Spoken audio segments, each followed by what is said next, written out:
रानी की चार शर्तें, एक नई कहानी, सत्य की परीक्षा। बहुत समय पहले की बात है, जब धरती पर सत्य और न्याय का राज था। उस समय अवंतिका नगरी में राजा देवेंद्र सिंह का शासन था। वह न केवल एक महान योद्धा थे, बल्कि एक दयालु और न्यायप्रिय शासक भी थे। उनकी रानी मृणालिनी अपनी बुद्धिमत्ता और करुणा के लिए पूरे राज्य में प्रसिद्ध थी। एक दिन राज्य में एक अजीब घटना घटी। राजमहल के द्वार पर एक वृद्ध साधु आए। उनके हाथ में एक रहस्यमय पिटारा था, जो सुनहरी रोशनी से चमक रहा था। साधु ने राजा से कहा, हे राजन, ये पिटारा आपके राज्य की समृद्धि का प्रतीक है, लेकिन इसे खोलने से पहले आपकी रानी को चार शर्तें पूरी करनी होगी। यदि वह इन शर्तों को पूरा कर लेती है तो आपका राज्य सदियों तक फलता फूलता रहेगा, लेकिन यदि एक भी शर्त पूरी नहीं हुई तो यह पिटारा अभिशाप बन जाएगा। राजा देवेंद्र सिंह ने पूछा, क्या है वह चार शर्तें? साधु मुस्कुराए और बोले, ये चार शर्तें रानी को स्वयं खोजनी होगी। मैं केवल इतना कहूँगा, पहली शर्त है सत्य की खोज, दूसरी शर्त है त्याग की परीक्षा, तीसरी शर्त है विश्वास की डोर और चौथी शर्त है प्रेम का परिमाण। यह कहकर साधु अंतर ध्यान हो गए और पिटारा राजमहल में रह गया। पहली शर्त, सत्य की खोज। रानी मृणालिनी ने पहली शर्त को समझने के लिए राज भर में घूमना शुरू किया। एक दिन एक गांव में पहुंची, जहां दो भाई आपस में लड़ रहे थे। बड़े भाई का नाम अर्जुन था और छोटे का नाम विशाल। अर्जुन चिल्ला रहा था, यह खेत मेरा है, पिताजी ने मुझे दिया था। विशाल बोला, नहीं, पिताजी ने कहा था कि हम दोनों इसे बराबर बांटेंगे। रानी ने दोनों की बात सुनी, फिर उन्होंने गाँव के बुजुर्ग से पूछा। सबने अलग अलग बातें कही। रानी समझ गई कि यहाँ सत्य छिपा हुआ है। उन्होंने एक योजना बनाई। रानी ने दोनों भाइयों से कहा, मैं तुम्हें एक काम देती हूँ, तुम दोनों को इस खेत में एक फसल उगानी है। जो भाई ज्यादा मेहनत करेगा, खेत उसका होगा। दोनों भाई मान गए, लेकिन रानी ने चुपके से गांव वालों से कहा कि वो दोनों भाइयों को देखते रहे। कुछ दिनों बाद पता चला कि अर्जुन रात में चुपके से विशाल के हिस्से में भी पानी डाल देता था, ताकि उसकी भी फसल अच्छी हो, और विशाल सुबह जल्दी उठकर अर्जुन के हिस्से में खाद डाल देता था। रानी ने दोनों को बुलाया और कहा, तुम दोनों ने सत्य छिपाया था। तुम्हारे पिता ने तुम्हें साथ रहने की शिक्षा दी थी, लेकिन तुमने लालच में आकर लड़ना शुरू कर दिया। असली सत्य यह है कि तुम दोनों एक दूसरे से प्यार करते हो, लेकिन अहंकार ने तुम्हें अंधा कर दिया। दोनों भाइयों की आंखें खुल गई। उन्होंने एक दूसरे से माफी मांगी और खेत को मिलकर बांट लिया। रानी ने सीखा, सत्य वह नहीं होता जो दिखता है,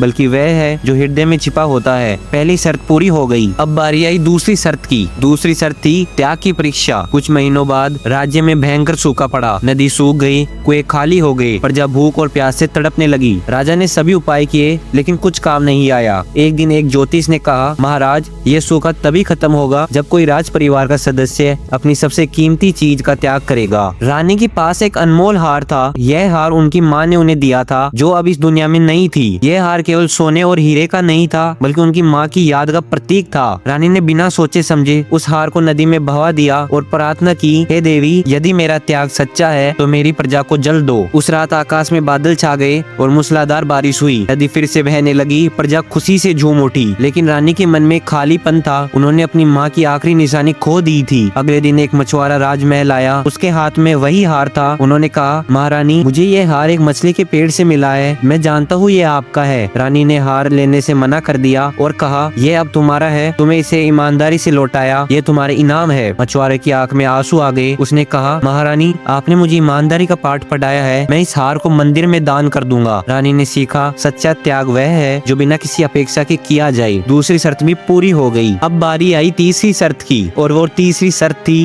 विश्वास की डोर। एक दिन राज्य में एक अजनबी आया। उसने दावा किया कि वह राजा देवेंद्र सिंह का भाई है, जो बचपन में खो गया था। उसके पास कुछ सबूत भी थे, एक पुरानी अंगूठी और बचपन की कुछ यादें। राजा को शक हुआ, लेकिन रानी ने कहा, यदि यह सच में आपका भाई है तो हमें इस पर विश्वास करना चाहिए। राजा ने उस अजनबी को महल में रहने की इजाजत दे दी, लेकिन धीरे धीरे अजीब बातें होने लगी। राजकोष से सोना गायब होने लगा। राज्य की गुप्त दस्तावेज चोरी होने लगे। सभी मंत्रियों ने कहा, महारानी, आपने गलत किया। इस अजनबी पर विश्वास करना गलती थी। लेकिन रानी ने कहा, विश्वास टूटता नहीं, परखा जाता है। उन्होंने एक योजना बनाई। रानी ने उस अजनबी को एक नकली खजाने का नक्शा दिया और कहा, यह राज्य का सबसे बड़ा रहस्य है। मैं तुम पर विश्वास करती हूँ, इसलिए यह तुम्हें दे रही हूँ। उस रात अजनबी ने चोरी करके भागने की कोशिश की, लेकिन सैनिक पहले से तैयार थे। उन्होंने उसे पकड़ लिया। जब उसे पूछा गया तो उसने सच बोल दिया, मैं राजा का भाई नहीं हूँ, मैं एक धोखेबाज हूँ। लेकिन महारानी ने मुझ पर इतना विश्वास किया कि मुझे पहली बार अपने जीवन पर शर्म महसूस हुई। रानी ने उसे माफ कर दिया। विश्वास का मतलब अंधा होना नहीं, बल्कि दूसरों को बदलने का मौका देना है। उस धोखेबाज ने अपना जीवन बदल दिया और एक ईमानदार व्यक्ति बन गया। रानी रानी ने सीखा विश्वास वह शक्ति है जो पत्थर को भी पिघला सकती है। अब तीसरी शर्त भी यहाँ पूरी हो चुकी थी और अब बारी थी आखिरी और अंतिम शर्त की, और वो शर्त थी प्रेम का प्रमाण। अंतिम शर्त सबसे कठिन थी। एक दिन राजा देवेंद्र सिंह गंभीर रूप से बीमार पड़ गए। वेदों ने कहा महाराज को बचाने के लिए हिमालय की चोटी पर उगने वाली एक दुर्बल जड़ी बूटी चाहिए, लेकिन वहाँ पहुँचना असंभव है। रानी ने बिना एक पल गवाए अपनी यात्रा शुरू की। उन्होंने राजसी वस्त्र उतारे और एक साधारण यात्री का भेष धारण किया। रास्ता बहुत खतरनाक था, बर्फीला तूफान, खतरनाक जानवर और ऊंची चट्टानें, लेकिन रानी ने हार नहीं मानी। रास्ते में उन्हें एक बूढ़ी औरत मिली जो भूख से तड़प रही थी। रानी ने अपना आखिरी खाना उसे दे दिया। फिर उन्हें एक घायल बच्चा मिला। रानी ने अपनी पट्टी फाड़कर उसके घाव पर बांधी। अंत में जब वह हिमालय की चोटी पर पहुंची तो वहाँ एक देवदूत प्रकट हुआ। उसने कहा, हे रानी, तुमने अपने प्रेम का प्रमाण दे दिया। तुमने अपने पति के लिए जान जोखिम में डाली, लेकिन रास्ते में दूसरों की मदद करना नहीं भूली। ये सच्चा प्रेम है। देवदूत ने रानी को वह जड़ी बूटी दे दी। रानी वापस लौटी और राजा को बचा लिया। रानी ने सीखा सच्चा प्रेम वह है जो केवल अपनों के लिए नहीं,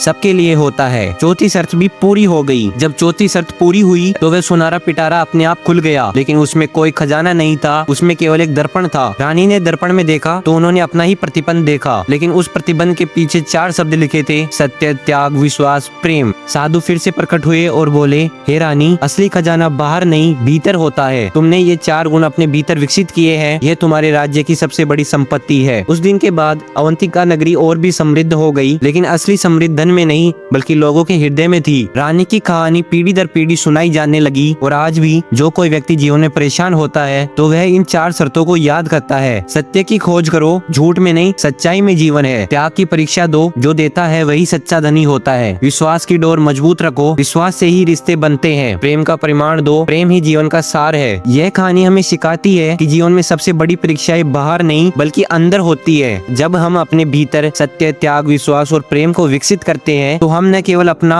बल्कि पूरे समाज का कल्याण करते हैं। रानी की तरह हम सबको भी अपने जीवन में इन 4 शर्तों को पूरा करने का प्रयास करना चाहिए, तभी हमारा जीवन सार्थक और सफल होगा। जो सत्य को खोजता है, त्याग करता है, विश्वास रखता है और प्रेम करता है, वही सच्चा विजेता है। यहाँ पर कहानी समाप्त होती है। ये कहानी आपको कैसी लगी कमेंट में जरूर बताना, और ऐसी और भी मजेदार और जीवन में कुछ शिक्षा देने वाली कहानियों को सीखने के लिए इस चैनल को सब्सक्राइब जरूर करें। हम मिलते हैं आपसे किसी और वीडियो में।